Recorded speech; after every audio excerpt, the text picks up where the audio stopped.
demi kesejahteraan rakyat seramai 14,986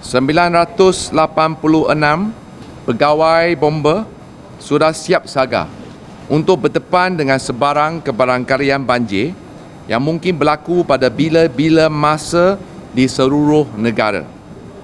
Ini termasuk 356 pasukan bomba sukarela, 13,559 orang anggota pasukan bomba sukarela. Dalam usaha kita untuk memantapkan persediaan perkhidmatan kebombaan dan penyelamatan bagi menghadapi monsun Timur Laut, Kementerian KPKT melalui Jabatan Bomba dan Penyelamat Malaysia telah menetapkan persediaan yang lebih proaktif kali ini berdasarkan kepada pengalaman peristiwa banjir yang melanda tanah air kita pada tahun lalu. Langkah-langkah termasuk dengan mengerahkan kekuatan dan keanggotaan pegawai bomba terdiri daripada 12,857 orang pegawai sepenuh masa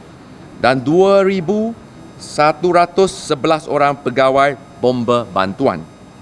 Saudara-saudari, Jabatan Bomba dan Penyelamat Malaysia telah mengenal pasti sebanyak 6,323 kawasan yang berisiko tinggi ataupun hotspot dan pemantauan dilakukan setiap hari bagi memastikan keadaan keselamatan orang awam terjamin.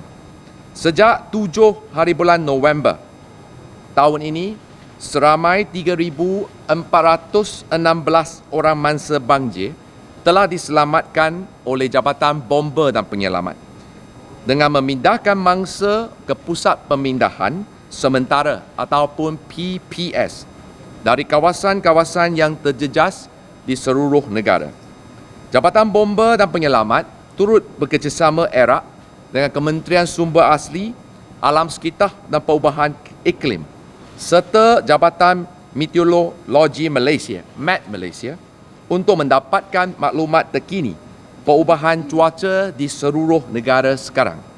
Untuk makluman semua, luluan pertama berlaku pada 7 hingga 12 Disember dan MAT Malaysia telah mengeluarkan amaran luluan kedua dijangka akan berlaku pada Sabtu ini bermula dari 17 hari bulan Disember sehingga 20 Disember, di mana monsun Timur Laut akan membawa hujan lebat melebihi 150 mm sehari.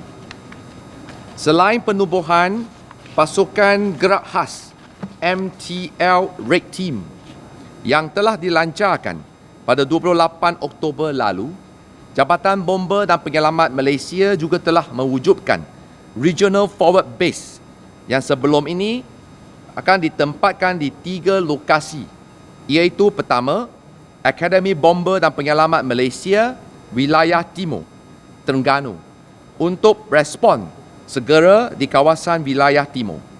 Yang kedua, Balai Bomba dan Penyelamat Perda, Pulau Pinang, untuk respons di kawasan wilayah utara. Dan yang ketiga, BPPI Hitam, Johor, untuk respons kawasan wilayah selatan. Utara, selatan dan juga timur, kita dah ada respon tim. Dari segi kekuatan logistik darat dan air, kesiapsiagaan ini melibatkan kenderaan angkut ringan sebanyak 584 unit, kenderaan angkut berat 140 unit dan kenderaan marine sebanyak 487 unit, termasuk 62 buah bot telah pun disediakan. Pelbagai jenis antara sumbangan daripada syarikat, NGO serta orang perseorangan dengan jumlah keseluruhannya sebanyak 1,211 unit. Saudara-saudari, selaku Menteri Baru KPKT, saya menyambut baik usaha murni dan kesiapsiagaan Jabatan Bomba dan Penyelamat Malaysia bagi menepani risiko banjir, khususnya monsun timur laut. Keberadaan wirah merah di lapangan membuktikan Jabatan Bomber dan Penyelamat Malaysia sentiasa dekat di hati rakyat Malaysia, khususnya tak kala berlaku musibah, bencana atau kemalangan. Saya berasa optimis KPKT dan agensi-agensi lain di bawah kementerian saya ini akan turut sama mengembeling tenaga dalam usaha membantu masyarakat, khususnya mangsa-mangsa banjir yang terjejas, bagi membantu meringankan beban yang terpaksa dihadapi mereka dari masa ke semasa.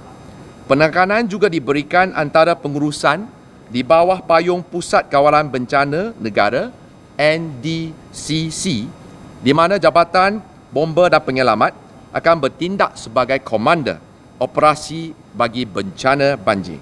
Perkara ini telah termaktub dalam arahan Majlis Keselamatan Negara 2.0, di mana Jabatan Bomber dan Penyelamat akan peranan penuh menangani dan merancang setiap langkah-langkah yang harus diambil untuk menghadapi bencana ini. Dengan kata lain, as the saying goes, prevention is better than cure. Salah satu tujuan saya membuat sidang media pada petang yang penuh berkat ini adalah memaklumkan kepada seluruh rakyat Malaysia yang dikasihi supaya menjalankan persiapan khususnya di kawasan-kawasan yang berisiko tinggi.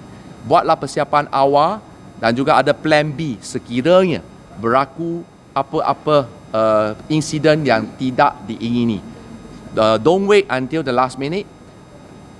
Hari ini notis telah diberikan, hujan lebat bakal melanda kita mulai Sabtu sampai hari Isnin. Maka marilah kita bersiap sedia untuk melakukan yang terbaik supaya tidak ada lagi mereka yang terpaksa mengalami kejadian yang tidak diingini.